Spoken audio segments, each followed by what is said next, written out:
আসসালামু আলাইকুম রহমতুল্লাহ। সুপ্রিয় শিক্ষার্থীবৃন্দ, আশা করি তোমরা সবাই ভালো আছো। এই ভিডিওটা তৈরি করছি নবম শ্রেণীর শিক্ষার্থীদের জন্য। 2025 সালের নবম শ্রেণীর ফিন্যান্স ও ব্যাংকিং এই বইটার একটা রিভিউ দেখবো আজকে আমরা।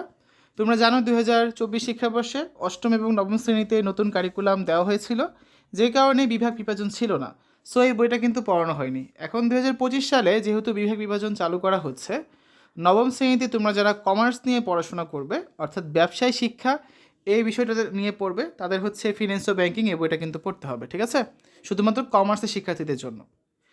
শিক্ষার্থীরা জাতীয় শিক্ষাক্রম ও পাঠ্যপুস্তক বোর্ড কর্তৃক 2013 শিক্ষাবর্ষ থেকে নবম দশম শ্রেণীর পাঠ্যপুস্তক রূপে এই বইটা কিন্তু নির্ধারিত হয়ে আসছে। তো প্রথমে বইটা সূচিপত্র দেখে নেওয়া যাক।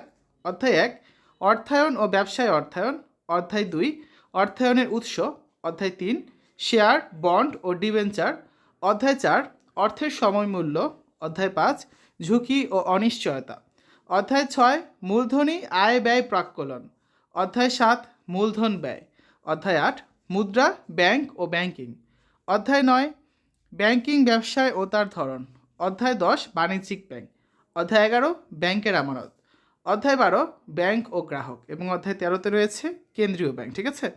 এই মোট 13টা অধ্যায় এই বইটাতে রয়েছে। এখন তোমাদের যে বইটা দেওয়া হবে সেখানে যে হুবহু এই অধ্যায়গুলো থাকবে এমনটা নাও হতে পারে, কিছু পরিমার্জন এবং সংশোধন করেই বইগুলো দেওয়ার কথা। যেহেতু বছরের প্রথম দিন বইগুলো পাওয়ার সম্ভাবনা কম, আমরা যদি কোনো সফট কপি বা ড্রাফট কপি সংগ্রহ করতে পারি সেটা অবশ্যই তোমাদের সাথে শেয়ার করব। একটা অধ্যায় দেখি আমরা। পঞ্চম অধ্যায়ে রয়েছে ঝুঁকি ও অনিশ্চয়তা, রিস্ক অ্যান্ড আনসার্টেনটি। তো প্রথমে হচ্ছে এখানে 3-4 লাইনের একটা সূচনা দেওয়া থাকবে, তারপর একটা ছবি দেওয়া আছে, অগ্নিকাণ্ড ভূমিকম্পে ক্ষয়ক্ষতির ছবি। এই অধ্যায় পাঠ শেষে আমরা কী শিখতে পারবো সেটা বলা আছে, যেটা প্রতিটা অধ্যায় শুরুতেই থাকবে। তারপর এখানে একটা গল্প দেওয়া আছে, এই ঘটনার আলোকে কিছু কাজ থাকতে পারে। এখানে দেখো ঝুঁকি এবং অনিশ্চয়তার মধ্যে পার্থক্যর বিষয়গুলো তুলে ধরা হয়েছে। একটা কাজ দেওয়া হয়েছে, একটি পোলট্রি ফার্মের সম্ভাব্য ঝুঁকিসমূহের তালিকা প্রস্তুত করো। তোমাদের অষ্টম শ্রেণীতে জীবন ও জীবিকা বইয়ে তোমরা যে কাজগুলো করেছো, এই বইটাতে দেখবে অনেক কাজ সেই বইটার মধ্যে তোমরা পেয়ে যাবে, ঠিক আছে? কাজগুলো কিন্তু করতে হবে। ঝুঁকির উৎস সম্পর্কে আলোচনা করা হয়েছে, সেটা হতে পারে ব্যবসায় প্রতিষ্ঠানের দৃষ্টিকোণ থেকে, আবার সেটা হতে পারে বিনিয়োগকারী দৃষ্টিকোণ থেকে। এখানে দেখো আরেকটা কাজ আছে, ব্যবসায়িক ঝুঁকি এবং আর্থিক ঝুঁকির মধ্যে পার্থক্য লেখো। তো এই ধরনের বেশ কিছু কাজ এই বইটাতে থাকবে। ঝুঁকির তাৎপর্য সম্পর্কে আলোচনা করা হয়েছে, তারপর ঝুঁকিমুক্ত আয় এবং ঝুঁকিবহুল আয় সম্পর্কে আলোচনা করা হয়েছে, ঝুঁকি এবং অনিশ্চয়তার পরিমাপ বের করার পদ্ধতি সম্পর্কে আলোচনা করা হয়েছে। একটা উদাহরণ আছে, এরকম কিছু প্রবলেম থাকতে পারে, কিছু কাজ দেওয়া হবে এবং অনুশীলনীতে অবশ্যই কিছু কাজ থাকবে। দেখো একটা কাজ দেওয়া হয়েছে।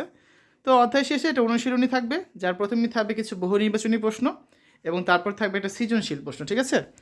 সৃজনশীল প্রশ্ন কোনগুলো? তোমরা যে বার্ষিক পরীক্ষা দিয়েছো সেখানে দৃশ্যপট নির্ভর কিছু প্রশ্নের অ্যান্সার করেছো। এই হচ্ছে দৃশ্যপট এবং তার আলোকে এই হচ্ছে 4টা প্রশ্ন। তো গ আর ঘ হচ্ছে মূলত দৃশ্যপট থেকে, আর গ খ হচ্ছে তোমার বার্ষিক পরীক্ষায় যে এক কথায় উত্তর দেওয়া প্রশ্নগুলো লিখেছো আর সংক্ষিপ্ত প্রশ্ন লিখেছো সেই প্রশ্নগুলো। এখন দেখার বিষয় হচ্ছে তোমাদের যে বইটা দেওয়া হবে সেখানে কি সৃজনশীল থাকবে নাকি দৃশ্যপটবিহীন এবং দৃশ্যপট নির্ভর প্রশ্ন থাকবে, সেটা বই দেওয়া হলেই বোঝা যাবে, ঠিক আছে? শিক্ষার্থীরা, আজকের এই ভিডিওতে আমরা নবম শ্রেণীর 2025 সালের ফিন্যান্স ও ব্যাংকিং এই বইটা নিয়ে আলোচনা করেছি। ধারণা করা হচ্ছে এই বইটাই তোমাদের কিছুটা পরিমার্জন করে দেওয়া হবে, আর এই বইটা কাদের জন্য? শুধুমাত্র কমার্সের শিক্ষার্থীদের জন্য। আশা করি ভিডিওটা ভালো লেগেছে। অন্যান্য বিষয়ের ভিডিওগুলো দেখার আমন্ত্রণ রইল। আল্লাহ হাফেজ।